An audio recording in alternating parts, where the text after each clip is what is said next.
రహస్యమందు చూచు నీ తండ్రి నీకు ప్రతిఫలమిచ్చును.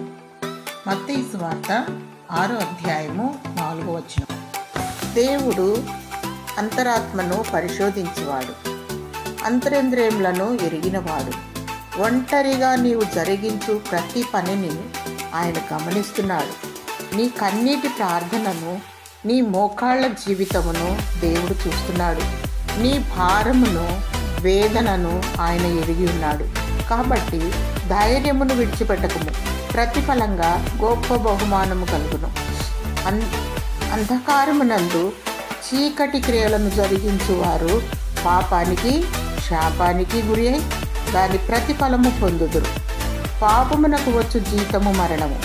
అంతరాత్మలో చెడును యోచింపక, మోహపు చూపులు చూడక, పాపపు తలంపులతో తులతూగక, పరిశుద్ధత, పవిత్రత, ఆత్మీయత కలిగి క్రీస్తును పోలి నడుచుకొనుము.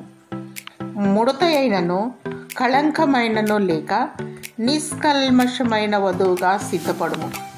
ఏ సమయమున పెండ్లి కుమారుడు వచ్చునో తెలియదు. రాత్రి కేకను ఆలకించుటకు కన్నీళ్లతో కూడిన ప్రార్థనను కలిగి ఉండుము.